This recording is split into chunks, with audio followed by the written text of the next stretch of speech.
Now, before I pour the melted wax into our pouring picture, if there's any leftover wax that's here, you don't want to pour hard wax onto cold wax because it's just going to make the warm wax or hot wax cool unevenly. So you want to get rid of all of this here and you just basically melt it down.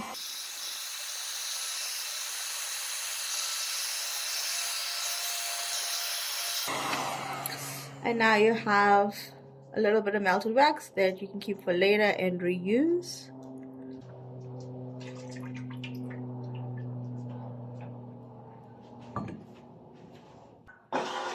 We're going to take our melted wax and pour this into our hot pitcher now. And this temperature, because we're not adding any fragrance or color to this wax, we're waiting to basically pour it. We're going to pour it between 68 and 70 degrees.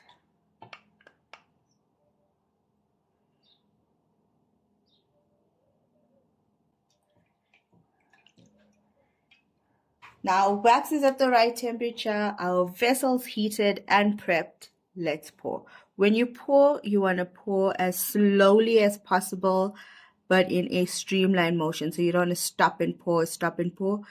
You want to pour constantly and very, very slowly.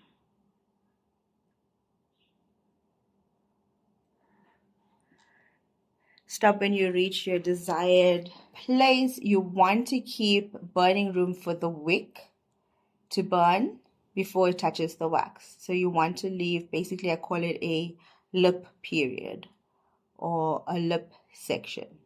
Once your wax is poured, you don't want to touch it. You don't want to touch the wick, you don't want to touch the wax, you don't want to touch anything around your working area, you don't want to touch. Because a little spill is just going to mess up the flow of your candle and chances of it shrinking is then high. All the techniques that we've done so far is to minimize shrinking as much as possible. So you're going to let this basically get solid or cool down into a hard wax for about an hour or two, and then we're going to check on it. Okay, it's at this point that we want to check how the candle is doing. We're hoping to see a smooth surface, non-shrinking surface. The candle, the vessel is still very much warm. So if I had to touch this wick in any way, it's probably going to move in there. And that's not what we're going to do.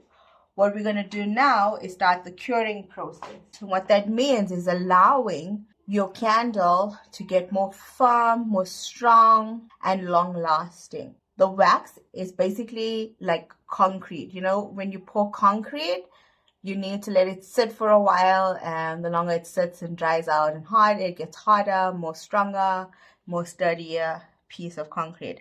The same concept I like to use with wax.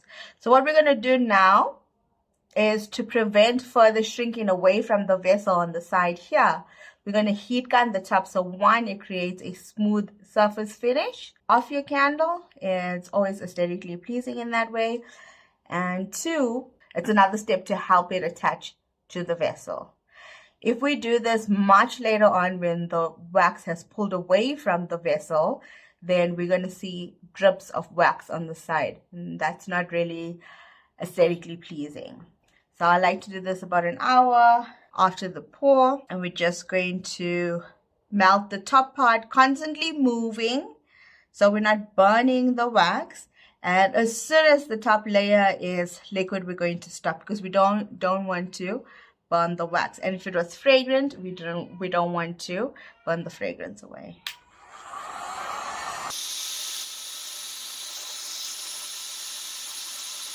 So I can already see it joining on the sides here.